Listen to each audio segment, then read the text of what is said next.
Hello, guys. How are you all? Hope you all are doing so great. Today, we are going to discuss diversity in living organisms. Okay? ये class ninth biology का third chapter है जिसमें हम पढ़ेंगे कि जितने भी living organisms हैं हमारी अर्थ पे उनके बीच की जो डाइवर्सिटी है उससे classification and evolution. All the living things are identified and categorized on the basis of their body design in form and function. सारे लिविंग ऑर्गेनिजम्स जो कि हमारी अर्थ पे हैं उन्हें हम आइडेंटिफाई और कैटेगराइज करते हैं किस बेसिस पे? उनके बॉडी डिज़ाइन और उनके फंक्शन के बेसिस पे. तो ये बड़ी नॉर्मल सी बात है, हम सभी जानते हैं कि अगर हमें दो चीज़ों के बीच में डिफ्रेंशिएट करना हो तो हम उसका स्ट्रक्चरल और फंक्शनल बेस पे ही उसे डिफ्रेंशिएट करेंगे. तो चार्ल्स डार्विन ने सबसे पहले इवोल्यूशन के आइडिया को डिस्क्राइब किया था 1859 में. और उन्होंने ये आइडिया को डिस्क्राइब किया था अपनी book the origin of species में. बायोडाइवर्सिटी का मतलब होता है diversity of life forms. The hierarchy of classification. Biologists such as Ernst Haeckel, Robert Whittaker, and Carl Woese have tried to classify all living organisms into two broad categories called kingdoms. तो Ernst हैकल, Robert Whittaker और Karl whose जैसे scientists ने सारे living organisms को classify करने का सोचा था. उन्होंने ऐसा करने का सोचा था और ये कैटेगरीज थी किंगडम. ठीक है. तो classification the classification Whittaker proposed has 5 kingdoms. तो जो रॉबर्ट विटेकर ने क्लासिफिकेशन प्रपोज किया था उसमें 5 किंगडम थे: Monera, Protista, Fungi, Plantae and Animalia. और हम आज यही क्लासिफिकेशन रॉबर्ट विटेकर का हम यूज़ करते हैं. These group performed on the basis of their cell structure, mode and source of nutrition and the body design या body organization. तो उन्होंने ये डिफ्रेंशिएशन किया था इन ऑर्गेनिजम्स के सेल के स्ट्रक्चर के हिसाब से. उनके mode of nutrition are they heterotrophic और ऑटोट्रॉपिक. हेट्रोट्रॉपिक वो ऑर्गेनिजम्स होते हैं जो अपने न्यूट्रिशन के लिए दूसरों पर डिपेंड होते हैं, जैसे कि एनिमल्स. हम ह्यूमंस अपने फूड के लिए प्लांट्स पे डिपेंड होते हैं, प्लांट्स या अदर एनिमल्स पे डिपेंड होते हैं. और ऑटोट्रॉप्स कौन होते हैं? जो अपना खाना खुद बनाते हैं. कौन अपना खाना खुद बनाते हैं? प्लांट्स, फोटोसिंथेसिस के प्रोसेस से. ओके. और ये बॉडी ऑर्गेनाइजेशन के भी बेस पे डिफ्रेंशिएशन था. और जो आगे की क्लासिफिकेशन थी वो सब ग्रुप्स के लेवल पे थी. ओके. तो ये जो स्कीम है वो ऐसे है: kingdom, phylum, class, order, family, genus and species. तो अगर हम इसका शॉर्ट फॉर्म करें या एब्रीवेट करें तो ये हो जाएगा KPCOF, genus, G and S. Okay. तो आपको लग रहा होगा कि it is bit hard to learn it, but मैं आपको एक ट्रिक बताती हूँ.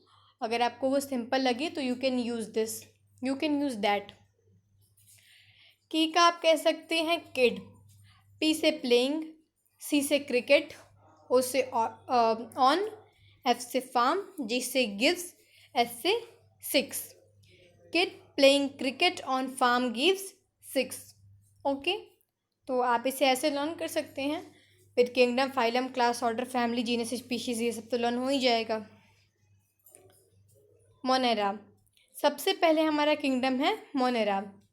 मोनेरा जो होते हैं वो माइक्रोस्कोपिक होते हैं, यानी कि हम इन्हें अपने नेक्ड आइज से नहीं देख सकते. हम इन्हें एक माइक्रोस्कोप के अंडर में ही देख सकते हैं. ये प्रोकैरियोटिक होते हैं. एंड अगेन, अब प्रोकैरियोटिक मतलब मैंने आपको सेल वाले चैप्टर में बताया था कि प्रोकैरियोटिक वो होते हैं जो जिनके पास वेल डिफाइंड न्यूक्लियर रीजन नहीं होता। मेम्ब्रेन बाउंड ऑर्गेनल्स इनमें एब्सेंट होते हैं। सेल वॉल एब्सेंट हो भी सकती हैं, नहीं भी हो सकती हैं। ये ऑटोट्रॉपिक भी हो सकते हैं एंड हेटरोट्रॉपिक भी हो सकते हैं, जैसे बैक्टीरिया। एंड एक और जो आपके एनसीईआरटी में मेंशन्ड है एग्जाम्पल, वो है एनाबाइना। ओके, अब मोनेरा जो होता है वो दो तरह का होता है, एक आर्के बैक्टीरिया एंड एक यू बैक्टीरिया। ओके, यू मतलब ट्रू होता है, ठीक है। तो कार्ल वूज ने ये डिफ्रेंशिएशन किया था मोनेरा में। आर्के बैक्टीरिया जो होते हैं वो मोस्टली ऑटोट्रॉप्स होते हैं, और कुछ ये जो मोस्टली ऑटोट्रॉप्स होते हैं इनमें से भी कुछ भी होते हैं जो कि फोटोसिंथेसिस के प्रोसेस से अपना फूड बनाते हैं। और ये यू बैक्टीरिया में सेल वॉल प्रेजेंट होता है, प्लाज्मा मेम्ब्रेन भी प्रेजेंट होता है, साइटोप्लाज्म भी प्रेजेंट होता है, और राइबोसोम्स भी प्रेजेंट होते हैं। तो अगर आपको कहीं ये दोनों के बीच में डिफरेंस लिखना हो तो आप ये पॉइंट्स लिख सकते हैं। अब हम देखते हैं प्रोटिस्टा। तो प्रोटिस्टा जो होता है वो हमारा यूनिसेलुलर होता है, और यूनिसेलुलर का मतलब वो सिंगल सेल से बना होता है। यूकैरियोटिक होता है, वेल डिफाइंड न्यूक्लियर रीजन होता है उसके पास। Appendages such as hair like cilia और whip like flagella for locomotion. इनके पास सीलिया जो कि हेयर लाइक स्ट्रक्चर्स होते हैं, पतले पतले होते हैं, वो या तो वो प्रेजेंट होते हैं, या एक फ्लैजिला और एक लंबी सी टेल लाइक स्ट्रक्चर आप कह सकते हैं लोकोमोशन के लिए। इनका मोड ऑफ न्यूट्रिशन भी ऑटोट्रॉपिक या हेटरोट्रॉपिक हो सकता है। सेल वॉल एब्सेंट रहती है एक ऑर्गेनिज्म को छोड़ करके जो है यूग्लिना, और इनका फाइलम होता है प्रोटोजोआ। मोस्टली एक्वेटिक होते हैं ये, और सोलिटरी या कॉलोनियल।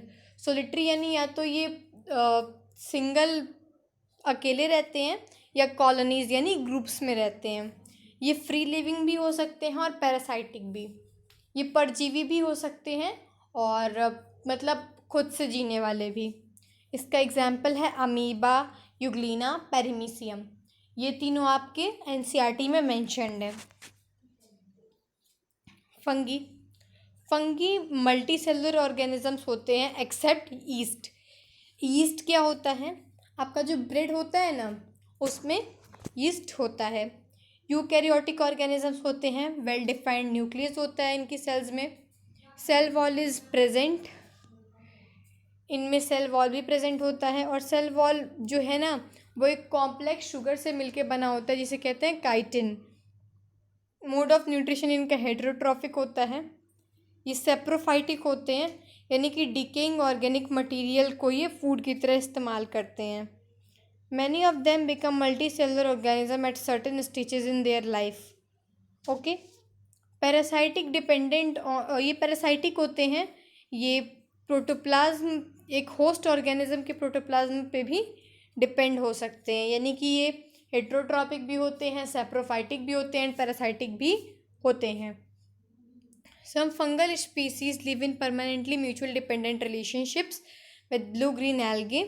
और कुछ ऐसे फंगल स्पीशीज़ होते हैं जो कि ब्लू ग्रीन एल्गे के साथ रिलेशनशिप में रहते हैं। ब्लू ग्रीन एल्गे के साथ रिलेशनशिप में भी रहते हैं, और इन्हें सिम्बायोटिक भी कहा जाता है। ओके, और ये जो सिम्बायोटिक ऑर्गेनिजम्स होते हैं इन्हें कहते हैं लिचेंस। तो that's all for today guys. Next video में हम kingdom Plantae and kingdom Animalia को डिस्कस करेंगे। तो till then keep learning, subscribe to the channel, like the video and share it with your friends. Thank you.